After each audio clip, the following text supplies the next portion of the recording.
We start off the show on this sad note. Yet another stalwart has fallen. George Bizos will get reaction this evening. We are also live at the Waterkloof Air Force Base, where an ANC delegation that went to Zimbabwe will land, and we speak to the men who have become the face of the human rights violations in Zimbabwe. Hopeful Chinono will also be speaking to political activist Jacob Karivume. Good evening, I'm Aldrin St-Pierre, and this is African Perspective. ANC Secretary-General Ace Magashule says they have not decided against meeting different political stakeholders in Zimbabwe. Today, a delegation he's leading met with the ruling party Zanu-PF to discuss the country's political instability. The ANC has openly criticized Zanu-PF and the government for brushing aside allegations of human rights abuses. In recent months, several activists and opposition politicians have been arrested or abducted in a crackdown on alleged dissidents. Magashule says engaging with other parties and activists will need to be coordinated for a separate date. Some requests to meet other stakeholders like Transform Zimbabwe, opposition party, and then Dr. Simba Makoni, Zimbabwe African People's Union, ZAPU, Zimbabwe Human Rights NGO Forum, and Movement for Democratic Change Alliance, as well as United States Ambassador to Zimbabwe. But we felt that together with Zanu-PF that indeed there is no problem meeting with the structures. And therefore, we are going to make arrangements to once more come back and meet with these organizations. And let's go to this exclusive interview that Peter Ndoro had with Hopewell Chinono. Hopewell Chinono, thanks very much indeed for joining us and giving us this chance to talk a little bit about some of your experiences and some of the things that you've observed over time as a journalist in Zimbabwe. I know that last week that you fell ill, you weren't feeling great. How are you feeling now? Are you getting your strength back? Thank you for having me, Peter. I feel much better now than last week when I came out of prison. I had suffered a very nasty fever, and at that point in time, my doctor suspected that it could be COVID-19. So he did 2 tests, and fortunately, they came back negative. All right, so let's talk a little bit about human rights abuses, and they come in different forms. And I suspect your health had a lot to do with your recent incarceration. What did you see at the prisons? Because, you know, by all reports, a lot of what happens there and what the prisoners are subjected to is human rights abuse. Yes, you're very right, Peter. The whole prison process, the journey is just a human rights abuse journey. From the day when we entered prison, we were put in a cell. At that point in time, we were at Harare Remand Prison. We were put in a cell with over 80 people that night. The blankets were very old and they were infested with lice, and there was no running water in the cell. There was only one toilet which could not be used because there was no running water. So from that very night, it became a nightmare throughout until the day when I was given bail. The next morning, we left going to court. But before we left, we noticed that where the food is served, there's running sewage, there's real human waste in showers where people are supposed to be showering downstairs. It was just horrible, unimaginable. But yet, that's the reality of prison life in Zimbabwe. And overcrowding is a norm there. And the food, I'm told, is terrible as well. Yeah, when we were sent to Chikurubi maximum prison, we were put in a cell which is meant to house 16 people. Yet we were about 44 in a cell. People literally sleeping on top of each other. And again, there was no water, there's no running water in the cell. And again, just like at Harare Remand, there was only one toilet without running water, so people don't use it unless if it's an emergency, like diarrhea. And in the morning, you get out of the cell and you go downstairs, where you spend the next 7 hours. The first meal of the day is porridge without sugar or anything in it, no peanut butter in it. In the afternoon, they're supposed to serve lunch, but lunch comes at 10:30 in the morning. And it's cornmeal with boiled beans with water and nothing else. And in the afternoon, around 1:30, you are served your dinner, which is again cornmeal with boiled cabbages and nothing else. So the diet is really bad. Prisoners are suffering from diseases like pellagra because of the terrible diet. Talking about diseases, healthcare is something that's important and is a human right to have access to. And we're in the middle of a pandemic globally, COVID-19. How are the prisoners being taken care of in terms of COVID-19? Again, it was horrible, Peter, because all prisoners did not have masks. They only get masks when they are going to court, because it's a requirement of the judicial system that you do not enter court without a mask. Otherwise, whilst you're at prison, nobody had masks. So the COVID-19 pandemic is running rampant in prison service in Zimbabwe.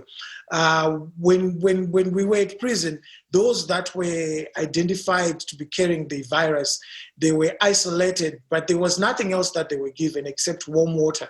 That's the only remedy that they were given. And the hospital itself does not have drugs to give prisoners. They do not even have paracetamol for those with headaches. And whilst I was there last week, a prisoner killed another prisoner in the psychiatric hospital. And when I inquired to find out why it had happened like that, the prison officers told me that there's no medication to give the psychiatric patients.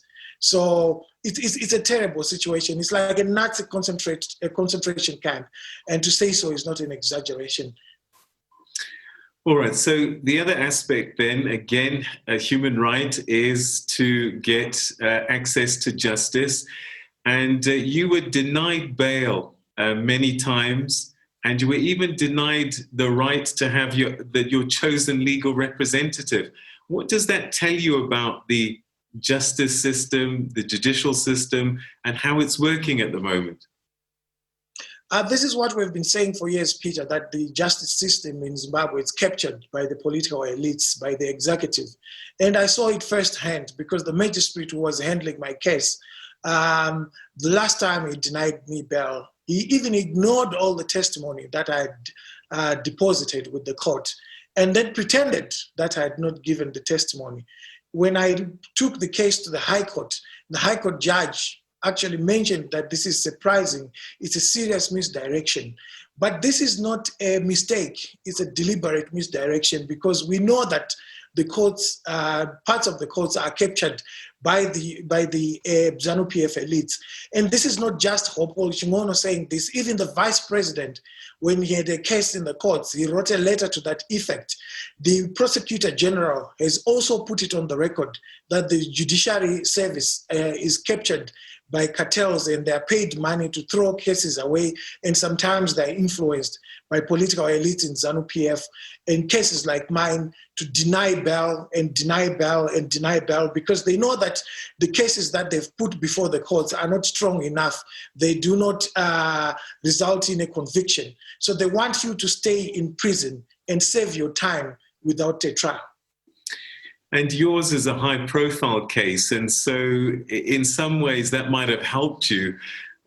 Does that suggest that those who are not high-profile, those that are not visible, perhaps just languish in prison indefinitely? That is very true. A lot of people fall through the cracks because they are not known. They don't have name recognition. I was fortunate enough that Zimbabweans rallied behind me, South Africans rallied behind me, and the international community at large rallied behind me and my colleague, Jacob Ngarivume. My name, the name recognition, helped me a lot in getting the attention, which ordinarily I would not have gotten. There's another activist called Kuraone who's been languishing almost the same period of time, if not more, as I did in prison. And because he doesn't have that name recognition, very little is said about him internationally. But yes, being the person that I am, international journalist, it helped me a lot. And I'd like to thank the international community for standing with me and my colleague, Jacob Ngarivume, and I would like them to do the same thing with the legislator, Job Sikala, who's still incarcerated for the same charge. All right, so, I'm just trying to think now, what got you into prison in the first instance? What do you think was behind your arrest and incarceration? It was very clear when I started exposing the COVID looting shenanigans that were taking place. Those in government, those high up in government, those close to the president were setting up shelf companies, and they were exploiting the COVID pandemic. There was a $60 million US fund which was set aside to buy PPEs. And so, for instance, a mask that would cost 68 cents, they would bill the government $24 US. That's how bad it was. So when I started unraveling all these things that were taking place, I got warnings from Zanu-PF through its spokesperson, Patrick Chinamasa, saying that I was abusing and I was tarnishing the name of the president and his family, and I should stop, otherwise action will be taken against me. So when I was eventually arrested, the rest of the country knew why I was being arrested. The government tried, in a pathetic manner, to try and say that I'm being arrested for inciting public violence. But even in the tweets that they put forward to the courts, there's no way where I incite people to violence. I've never incited people to take part in any violent agenda. In fact, I've been exposing how the state, the Zanu-PF state, has been using violence against citizens. So it was laughable. So when I was arrested, I was sure why I was being arrested. And even the state security officers who were dealing with my case when I was at the police station, they quietly told me that, look, we are only doing our job. We are not against you. You're fighting for our rights. We know why you've been arrested. It's because you mentioned the president's family in your exposures. We are very sorry, but we're just doing our work. So one of the things that we've seen as well, particularly this year with COVID-19 coming upon the country, was an increase in the arrests of journalists and harassment of journalists, to a point that the High Court of Zimbabwe, I think in April, even said, to the police, stop arresting these journalists, stop harassing them. Do you think that the government is using the cloak of COVID-19 to harass journalists more blatantly for other reasons? Yes, that is indeed true. They're using the COVID restrictions and making it difficult for journalists to practice journalism. Because of the high-level corrupt cases that journalists have been putting out, they became mugged men, they became mugged women, they were being targeted by political elites.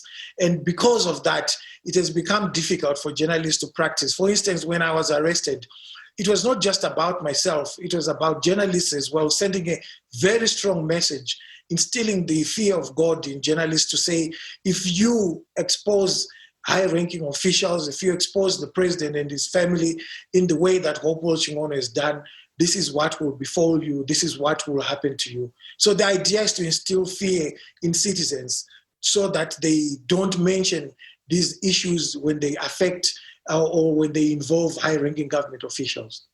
But this is not new. I mean, I cast my mind back to the 1990s, and I remember Mark Chavunduka and Ray Choto. They were tortured at army barracks for reporting.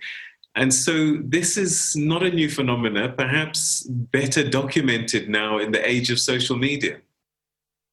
Yes, it's true. I would call it's a Zanu-PF phenomenon. Nothing has changed. The only thing that has changed is that they cannot hide as they used to in the 1990s during the days of Mark Chavunduka and Ray Choto.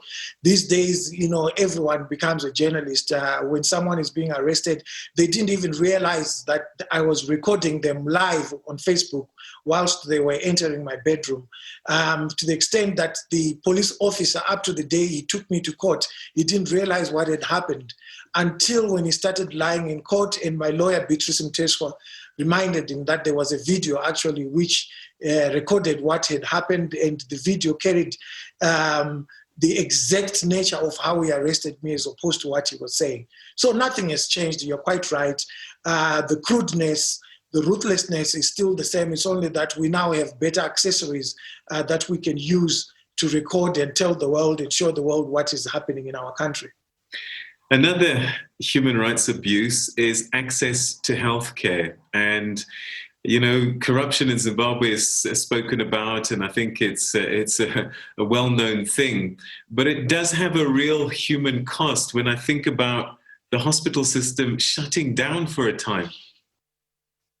It's unbelievable what has happened. Since Emmerson Mnangagwa came into power, hospitals have been shut down twice. The first time was in 2019, when he allowed hospitals to shut down for 5 months. There was nothing taking place in hospitals. Over 80 to 90% of Zimbabweans use government hospitals for healthcare. And yet all the government institutions were shut down. People were dying quietly in their homes. We talked about a silent genocide that was taking place, but the president and his government did not flinch. They allowed that to happen for 5 months. And the tragedy is that when this happens, when we bring these issues up, we are then accused of being Western puppets. We are accused of being Western pawns. And yet all we're doing is telling them that this is what you're doing and you're hating citizens. These are the very citizens that you would want to give you a vote. And the reason why all this is happening, Peter, is very simple. The looting of public funds, the plundering of natural resources by a small group of Zanu-PF elites, and it doesn't allow citizens to share the national wealth fairly. Zimbabwe is a very rich and wealthy country, and yet our citizens are some of the poorest in the region. We've got people who have got degrees who are risking crossing the crocodile-infested Limpopo River going to South Africa, where they end up working in menial jobs like waitresses and waiters, which is very tragic. Yet these are people who have got university degrees. So it comes down to the issue of looting, the stealing of public funds, and the failure to capacitate hospitals. Right now, in 2020, hospitals have not been functioning for the past 3 months. Yet again, people are dying in their homes. Yet again, there's no medication in hospitals. Yet again, the Zanu-PF elites, when they feel sick, when they fall sick, they jump onto a plane to Johannesburg, to China, to India, to Malaysia to seek treatment using government funds. Yet the very taxpayer who's giving them that tax money is not getting healthcare. People are dying. And I've said before, Peter, that the biggest hospital in Zimbabwe is the Harare Hospital. It has only 2 maternity theaters, which were built by the colonial government in 1977. Only 1 is working. 2,000 Zimbabwean women die every year from giving birth, whilst they're giving birth. And that's the equivalent of about 15 jumbo jets crashing every year and killing pregnant Zimbabwean women. If this was happening elsewhere in the world, it would be an outrage. But it's happening in Zimbabwe. We've normalized the abnormal, and our people continue to die because of an incompetent government, because of a corrupt rulership. Why do you think that there's this growing intolerance and to voices that point out corruption, that perhaps have a differing view to government, and you find government and its supporters will then point fingers at you and others of being unpatriotic and wanting to tarnish the image of the country? Well, according to Zanu-PF, being unpatriotic is pointing out that they are looting public funds, that they are incapable of running the state and its affairs properly, that they are incompetent. At any given time, Zanu-PF has come up with different narratives blaming sanctions. And we have proved that it's not sanctions that are causing these problems. We have proved with evidence. For instance, when I did the COVID-19 corruption exposures, I was proving with figures that the money that was being looted, which was 60 million just meant for COVID, would have run all 5 major hospitals in Zimbabwe for the whole year, and would still have $15 million left. To run all the 5 major hospitals in Zimbabwe, Peter, requires only 45 to 50 US million dollars.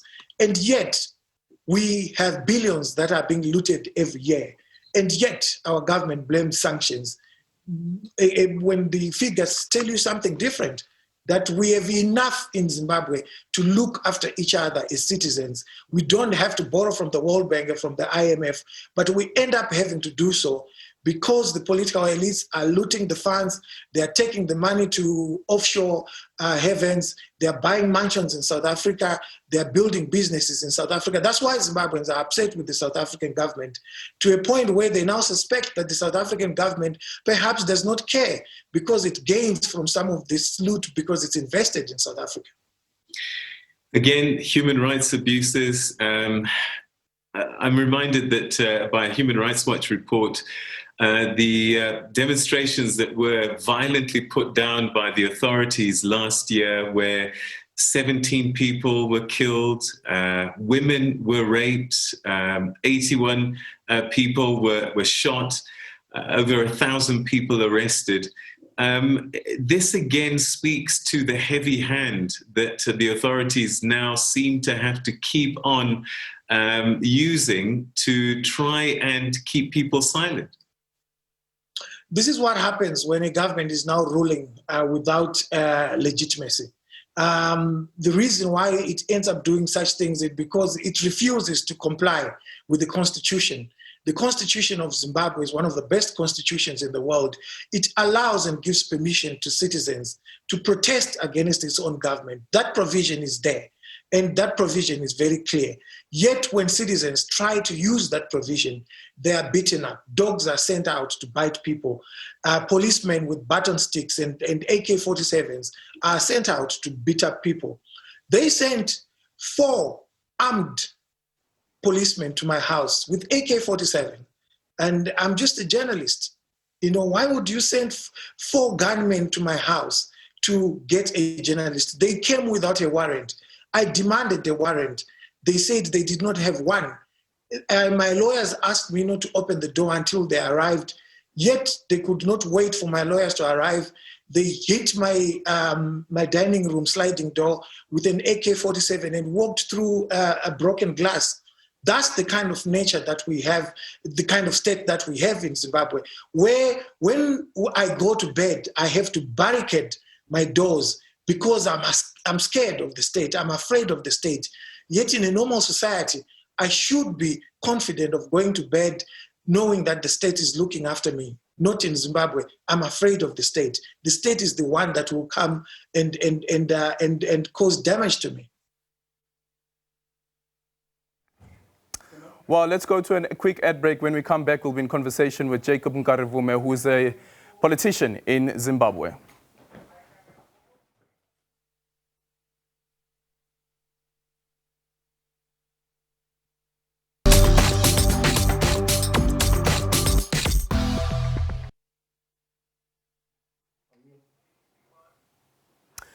And welcome back. You're still watching African Perspective with me, Aldrin St-Pierre. Well, earlier on, you heard from Hopewell Chinono. Now let's speak to Jacob Nkarivume, who's the leader of Transform Zimbabwe. Good evening, Jacob, and welcome to African Perspective. How are the spirits feeling this evening? How are you feeling? Thank you very much for inviting me to the program. Yeah, of course, I had so much hope concerning the ANC delegation that was coming, but very disappointed that nothing happened at the end.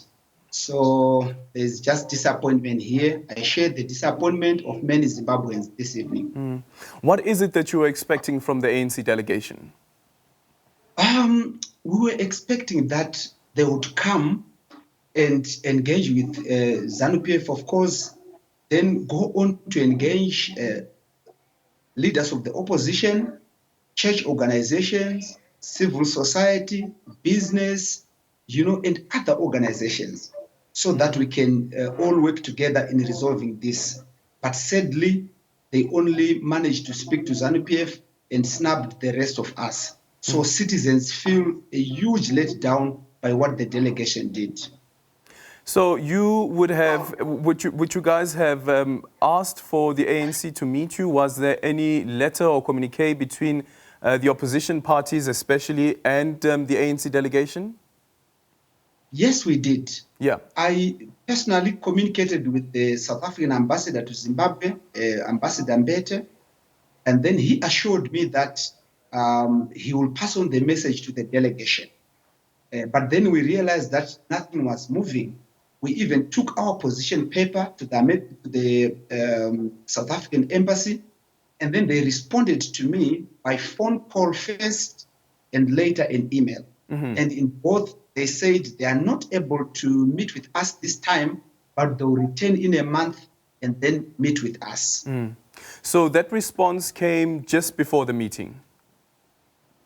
In fact, the first response came by phone call around 2 p.m. And then an hour later, they sent through an email to me confirming that position. Was there an explanation why they couldn't meet you? No explanation. That's what they simply said. They said, we are not able to meet any other stakeholders this time around, except in a month down the line. Yeah. Okay, let's quickly go to our reporter, Samkela Maseko, who is at the Waterkloof Air Force Base, where we do expect the ANC delegation to be landing any moment from now. Samkela, what is it that we expect from the ANC delegation? Also considering that you have Jacob, who's saying that they're quite disappointed that the ANC failed to meet other civil rights organizations, including the opposition parties.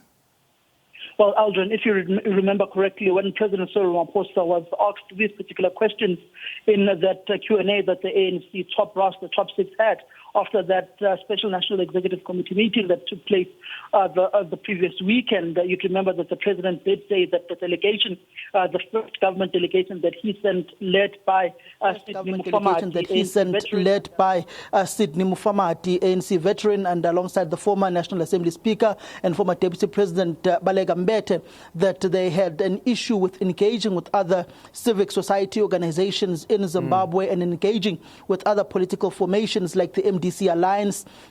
They were just able to engage with the administration of President Emmerson Mnangagwa at the State House, and after that they came back to South Africa immediately after their engagement, similar to the current events that have taken place with this delegation of the African National Congress that went to meet with the Zanu-PF top brass in Harare, that seemingly had only meetings with the Zanu-PF and weren't able to engage other political formations, other civic society movements in Zimbabwe. So it seemingly looks like that strong stance by the Zimbabwean government and Zanu-PF is filtering through even with the African National Congress. As you'd remember that President Ramaphosa, in his capacity as president of the country and of the ANC, did say that these delegations that he's sending to Zimbabwe must be able to engage with all sectors of that particular country, whether in the economic landscape or in the political arena, also within civic organizations, to find out and get to the thrust of what is actually happening in Zimbabwe, to try and solve the socio-economic impasse that's there and the economic hardships and the human rights violations that are seemingly coming out of that particular country. Can you just quickly take us back around the decision also to send this delegation? First of all, we had the delegation that was dispersed, of course, by the government, which is the special envoy sent by the president of the country. Now we have another envoy that has been sent, but this envoy, of course, is an envoy that has been dispatched by the ANC, NEC, and it would seem that all of them had one intention, heading there into Zimbabwe, coming back with feedback. But right now, as it stands, we still don't know what the previous delegation has come back with. Interestingly, Eldrin, even the state president of South Africa has been very mum on this particular issue, on what Sidney Mufamadi and Baleka Mbete actually came back with. But it did come out and filter through that there was an issue of them not being able to engage with other political formations and other civic organizations within that country. That filtered through. And you'd had the president saying that in his personal engagement with the president of Zimbabwe and the general secretary of Zanu-PF, Emmerson Mnangagwa did express that he would like for the ANC as an organization to have an engagement and a bilateral with Zanu-PF executives of Zanu-PF political heavyweights and the Politburo of Zanu-PF. In fact, the exact words of President Cyril Ramaphosa was that there was a request by President Emmerson Mnangagwa that the Zanu-PF Politburo would want to have an engagement with a delegation of the ANC's National Executive Committee, and then the president tasked the Secretary General, who was effectively the engine of the ANC, Ace Magashule, to come up with a team to travel to Zimbabwe, led by the subcommittee chairperson of international relations, Lindiwe Zulu, within the African National Congress, to go to that country. They did live with the Minister of Defense, Minister Nosiviwe Mapisa Nqakula, the likes of Tony Yengeni, Bongani Bongo. Did also see the ANC's head of ETC, Enoch Godongwane, to also look at the various economic impasses and economic challenges that are there within Zimbabwe to try and help Zanu-PF alleviate the poverty and to alleviate their sluggish economy, which is not growing at all, in order to foster some economic growth in that country. We do know that those engagements were centralized, particularly around a request by the General Secretary of Zanu-PF and the President of Zimbabwe, President Emmerson Mnangagwa, for the Politburo of Zanu-PF to have an engagement with the NEC of the ANC, led by their Secretary General, Ace Magashule. But the outcomes of the first special envoy that was sent by President Cyril Ramaphosa to that country did not yield any positive results as yet, because you've not effectively seen the government communicating the outcomes of that particular meeting. But this is not the first envoy or special envoy, Eldrin, to be sent to Zimbabwe by President Cyril Ramaphosa. There have been other envoys in the past that have been sent to that, to that country to solve the socio-economic impasse that's there in that country and their sluggish economy. And it even predates the era of President Ramaphosa. You go to former President Jacob Zuma, when the former president, the late president of that country, Robert Mugabe, was being dethroned. You go to the era of that transition government that was there when Morgan Tsvangirai was still the prime minister of that country, when it was the era of former President Thabo Mbeki. Okay, thank you so much for that. Let's go back to Jacob. We'll come back to you.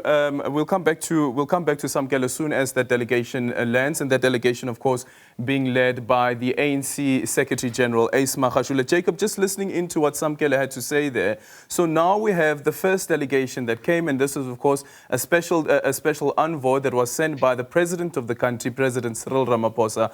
But yet we still don't know what that envoy has found. What do you make of this also as a politician yourself? This is very tragic. This is the problem we have in this country. And I think if the ANC was coming to help on the situation, you would need openness and transparency so that the people of Zimbabwe can come on board.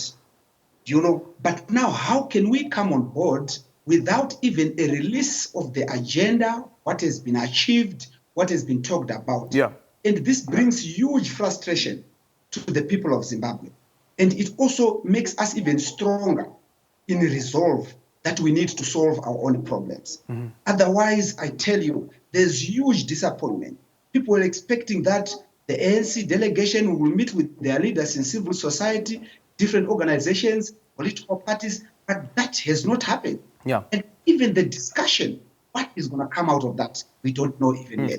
But isn't it also, just speaking now politically, that the civil rights organizations and political parties were probably too optimistic, considering the historical relations between the ANC as well as Zanu-PF. And now I'm speaking at a very political level, that if the government, which had sent a delegation, which is expected, of course, to be neutral when it enters this type of conversation, is unable to speak to civil rights organizations, what more do we expect then of the governing party, which has made it clear that it is a governing party, which is it is a governing party, and it has an alliance with Zanu-PF because of the historical connections and the historical history there?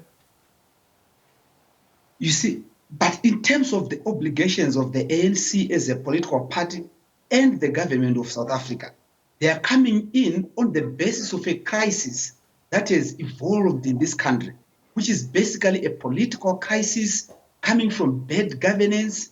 And so when they come, they should take a position of a righteous mediator, coming to find out what is happening, and then coming then here to make sure that they mediate and take Zimbabwe forward. It is in the best interest of the ANC as a political party and the government of South Africa that Zimbabwe becomes a functioning and normal economy and a normal country. And for them not to take up that responsibility and do it in the correct manner is very unfortunate. You would in fact expect that they would do what they are supposed to do to help Zimbabwe out of the crisis. That is so clear. Yeah. And just this evening, they issued a statement to say there is no crisis, but there are challenges. What is that supposed to mean? Okay, last one on how the ANC-led government has dealt with this particular situation is that this is actually nothing new. You know, if we go as far back as the era of former President Thabo Mbeki as well, that remember that even with the Gampepe report, it was the same case, that the Mail and Guardian had to go to court to make sure that that report is released. Yes, and that must change. You know, even when we were arrested, for example, you know, the first calls, the first voices speaking out beyond the borders of Zimbabwe, speaking out against our arrest, it was coming from, you know, the West, it was coming from abroad. Is that the Africa we want? We must build a better nation and a better continent. Africa is our heritage, and that is unfortunate. We want the ANC to lead by example. Africanism and African nationalism is about representing the interests of Africans. And this is who we are as a people and as a continent. And I think our politicians need to understand that. Okay, we have on the line now Tafatswa Mugwati, who is Zanu-PF's. Tafatswa, apologies, are you joining us as the spokesperson or just as a representative of Zanu-PF? I'm the Director of Information and Publicity. Okay. National Director of Information and Publicity. Okay, the National Director. Zanu-PF. Okay, thank you so much for that. So we have now received this call from you. What is it that you'd love to reply to? What is it that? What is it that you want to reply to? What is it that you want to respond to? Well, I have not. You know, I don't know what you are talking about, so I've not heard the discussions because I'm coming from a meeting right now. You probably tell me. Excuse me, Tafatswa, can you just repeat that? Okay, we're going to go to a quick ad break. When we come back, we're going to be speaking to Tafatswa. Okay, let's go back to Jacob. Jacob, what is it then that you want to see even the SADC region respond to, considering that we had the SADC summit that took place, but there was no mention of Zimbabwe? Zimbabwe was not even on the agenda. This is exactly what the people of Zimbabwe are saying. We are saying there is a crisis in this country, a crisis emanating from bad governance, bad leadership, a crisis aggravated by serious corruption, which has been institutionalized in this country, impoverishing millions of Zimbabweans, making millions of our citizens cross the borders to South Africa and other neighboring countries. That must come to an end, and Africa must help us. SADC being our neighbors, they must come and mediate and make sure that Zimbabwe comes back on its feet. And for SADC to ignore that is very unfortunate. People of Zimbabwe are aware that we need to take ourselves out of the crisis we have in this country, and SADC must step in. Okay, let's see if we still have Tafatswa on the line. Tafatswa, can you hear us now? Yes. Okay, we wanted to check with you the meeting that took place between Zanu-PF as well as the ANC delegation. How did that go? Yes. You know, the meeting was very, cordial. It took place in an environment where, there was frank and candid discussions between the leaders of our two esteemed revolutionary parties. And you are aware that this meeting was taking place following and on the backdrop of allegations of a nation in crisis in reference to Zimbabwe. Mm-hmm. But we want to thank our colleagues for the frank discussions that we had with them, and of course the obvious conclusions which we have expressed ourselves in a community, where it became very clear that there's a lot of unnecessary and undue and unbridled agitation on social media to try to soil the image of our revolutionary parties. It is not unique to Zanu-PF. It is not unique to Zimbabwe and its government. It is also happening in South Africa. And this is being pushed by social media avatars and fake accounts and faceless accounts and, social media ghosts. Normally, done by a few people who are paid to spread these falsehoods and send unnecessary alarms and despondence on social media in order to present our region and our two countries in bad light. Mm-hmm. But we have said, no, there is no problem that is bigger than what we have faced before. Remember, our two countries are a product of a protracted liberation struggle, and the ANC and Zanu-PF, the relationship was not a matter of choice, but one that was created by the circumstances of colonization, the circumstances of oppression of our people, the circumstances of expropriation of our people's resources. And we took back our countries at the barrel of the gun. So there is no problem that is too big for our two sister parties. Just to say that, my brother, when people talk about a crisis in Zimbabwe or a crisis in South Africa, normally this is coming from, opposition political parties that do not want to accept electoral defeat. The opposition in Zimbabwe lost elections. They can't tell us that, the government that won elections and that was given the mandate by the people should leave office so that they come into government on the back door. It can't happen. Elections, the next elections are happening in 2023. If they are ready, they must organize themselves so that they can win elections in 2023. But as it stands, there is no room for them to win elections because they have no program for the people. These are puppet organizations owned and formed by our former colonizers, the Western, minister system. It is clear in our case, the MDC was formed by the British and the Westminster Foundation to reverse the gains of the land reform, to reverse the gains of the liberation struggle. It is clear. We don't know whether in South Africa you do have an opposition that will come up open and say, no, we stand for the interests of the British, or we stand for the interests, say, for example, of Zimbabwe, but we want to contest elections in South Africa. It is unprecedented. But here in Zimbabwe, we do have an organization that has gone to America to request for the continuation, imposition, and extension of illegal sanctions against our people in the false thinking that our people will revolt against Zanu-PF, in the false hope that our people will be separated from Zanu-PF. Okay. But let me just make the unequivocal. The relationship between our two parties, the ANC and Zanu-PF, and our two peoples is deeply embedded in blood. We fought a war with our people. Our relationship, therefore, is symbiotic and inseparable. Okay, let me just quickly ask you then, was there any conversation between Zanu-PF as well as the ANC why the ANC delegation should not be meeting other stakeholders, including opposition parties as well as civil rights organizations? Firstly, let me just say,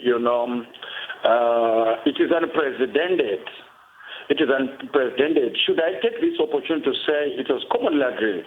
There is one ruling party in Zimbabwe. There is one authority, and that authority is the government of Zimbabwe. And the ruling party there is Zanu-PF, which is a fraternal relationship with the ANC, which is unbreakable anyway. despite the threats and the undue pressure being piled on our brothers and on us in order to face each other and point fingers at each other. We are aware of that. But it is unprecedented, let me just say, for, the ruling party of another sister republic to say we are coming to meet, civil society organizations or churches or opposition groups in our country. We have come to South Africa, just recently you are aware of the challenges that we are going through, the banning of click shops by the EFF renegades, all those kind of things happening. We have seen those. We have also seen, yeah, Dafazo, but you're not answering my question. The question is, Dafazo, we're running out of time. Please, Dafazo, we're running out of time. Please answer the question. Was there a conversation between the ANC and Zanu-PF why the ANC delegation should not be meeting other stakeholders, including the opposition parties, as well as civil rights organizations?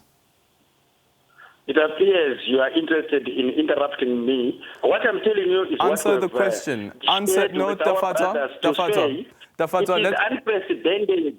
Dafazo, this is what I'm telling you. You're not answering the question. We have discussed. Huh? Dafazo, I need you to answer the question. Was there any conversation between the ANC and Zanu-PF why the ANC delegation should not be meeting opposition parties as well as civil rights organizations in Zimbabwe? Did that conversation happen at all? Not speaking about your historical relations between the two political parties, but I'm asking whether that conversation took place at all. No, it took place, and I told you, and I think the Secretary General expressed themselves during the press brief, where they say, where our Secretary General made it very clear, it is unprecedented. And that I've told you, we have been in South Africa as Zanu-PF, we have met our friends, the ANC, because we do have a relationship with them. We do not have a relationship with EFF. We do not have a relationship with puppet organizations like the DA. We do not have a relationship with the civil society in South Africa. So we saying to them it is unprecedented for them then to come here in Zimbabwe and say they want to meet this one, they want to meet this one. Okay. The next time, you may never know, another organization or another ruling party will come from another country and say, we want to meet traditional healers, we want to meet village heads, we want to meet drama queens, we want to meet puppet organizations, we want to meet rebels. It is unprecedented. Oh, okay. So Dafazo, does this mean that the ANC Secretary General was not being honest when he said that they will come back, but they'll come back, I think he said next month?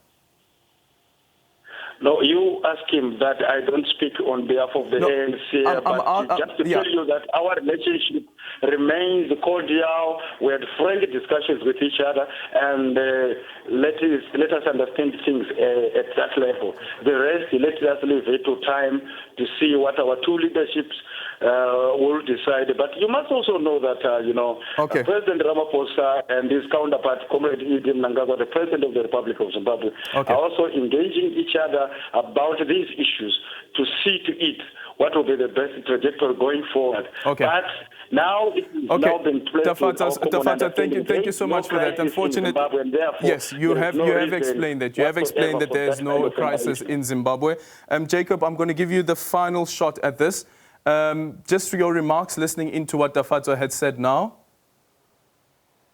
Tafazwa represents a typical Zanu-PF government. Their mentality, their way of thinking, and their approach to the crisis we have in this country. And it's clear that the burden falls upon the people of Zimbabwe to make sure that they fight for their own freedom. The manner in which he's speaking and his perspectives are completely misplaced and unfounded. And this is not what we want. As a nation, we must be building national consensus. Yeah. But is there a crisis right now? He says that there's no crisis right now. As it stands at the moment, when you move around Zimbabwe, I don't know whether your bail conditions allow you to move around Zimbabwe, but from what you've seen, is there a crisis? There is. There is a crisis in this country. Like we've outlined, and in our position paper we presented to the delegation, we are very clear that there is a crisis in this country. There is no way Zanu-PF can have. Is it a crisis of human rights? Is it a crisis of human rights, or is it a crisis of health crisis, economic crisis? It's everything. Number one, endemic corruption has completely curtailed and disabled the government to function normally. People are suffering socio-economic challenges in this country. Yep. Serious human rights abuses. I mean, look at us, 45 days incarcerated for nothing. And others, our colleagues, are still imprisoned. Some were abducted in daylight. And you say there's no crisis. You are not serious. Are you scared for your life? I would have said yes, but I don't care. We need to stand firm. We are harassed every day, but we are strong and resolute on the things we believe. To gain our freedom, we just got to stand firm and strong. Thank you so much for that. That is the leader of Transform Zimbabwe, that is Jacob Ngaravume.